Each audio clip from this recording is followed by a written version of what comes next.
కోల్కతాలో ట్రైనీ వైద్యురాలి హత్యను నిరసిస్తూ వికారాబాద్ జిల్లా కొడంగల్లో నిరసన కార్యక్రమం జరిగింది. ప్రభుత్వ హాస్పిటల్ నుండి అంబేద్కర్ కూడలి వరకు డాక్టర్లు, వైద్య సిబ్బంది, విద్యార్థులు ర్యాలీ చేశారు. వైద్యులకు తగిన భద్రతా రక్షణ లేకపోవడం ప్రభుత్వాల వైఫల్యం అంటూ మండిపడ్డారు. డాక్టర్లపై దాడులను అరికట్టేందుకు కొత్త చట్టాలు చేస్తూ కఠినమైన శిక్షలను ప్రవేశపెట్టాలని వైద్యులు డిమాండ్ చేశారు.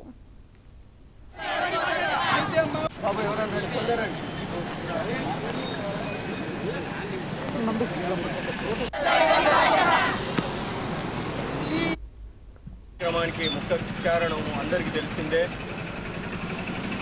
వెస్ట్ బెంగాల్లోని కలకత్తాలో ప్రముఖమైన ఒక ఆసుపత్రిలో డాక్టర్ మౌమిత పల్మనాలజిస్ట్, మన భాషలో లంగ్ స్పెషలిస్ట్, దాదాపు 31 సంవత్సరాలు ఆమె కష్టపడి చదివి, మీకు అందరికీ తెలిసిందే, ఒక MBBS చదవాలంటే ఒక 6 సంవత్సరాలు, ఒక PG చదవాలంటే 3-4 సంవత్సరాలు, 10 సంవత్సరాలు పనంగా పెట్టి కష్టపడి వాళ్ళ తల్లిదండ్రులు ఆమెను చదివిస్తే ప్రజలకు సేవ చేయడానికి గాను ఆమె పూనుకుంటే అట్టి మహిళను, అది కూడా ఒక మహిళా సీఎం ఉన్నటువంటి రాష్ట్రంలో, అది కూడా ఏదో ఒక అడవిలోనో ఎక్కడనో జరిగితే పర్వాలేదు, అది కూడా ఒక చాలా ఫేమస్ హాస్పిటల్లో, అంతమంది సెక్యూరిటీ ఉన్నటువంటి హాస్పిటల్లో ఆ డాక్టర్ను, అది కూడా చాలా పైశాచికంగా, అంటే ఏ విధంగా అంటే మనకు ఎటువంటి శత్రువునైనా కూడా మనం ఆ విధంగా చంపం. మనం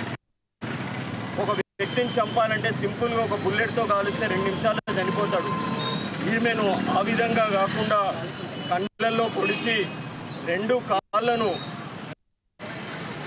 బోన్స్ ఫ్రాక్చర్ అయ్యే విధంగా వాటిని అమానుషంగా స్పైన్ ఇంజురీ చేసి, అంటే ఏ విధంగా కష్టపెట్టాలో, ఏ విధంగా ప్రవర్తించాలనో ఆ విధంగా ప్రవర్తించి ఎన్నో విధాలుగా ఆ డాక్టర్ గారికి నరకాన్ని చూపించి అటువంటి హాస్పిటల్లో మరి నిరసన తెలపడానికి ఎంతోమంది డాక్టర్లు పూనుకుంటే 7,000 మంది ఆ డాక్టర్ల పైన కూడా దాడి చేయడం జరిగింది. అయితే ఈ విధంగా ఒక రాష్ట్రంలో, అది ఒక ముఖ్యమైన పట్టణంలోనే మనకు సేఫ్టీ లేదు. ముఖ్యంగా డాక్టర్లకు సేఫ్టీ లేదు, రెండవది మహిళలకు లేదు. సో మనం కేంద్ర ప్రభుత్వం జోక్యం చేసుకొని రాష్ట్ర ప్రభుత్వాన్ని పక్కన పెట్టి డాక్టర్లకు కలకత్తాలో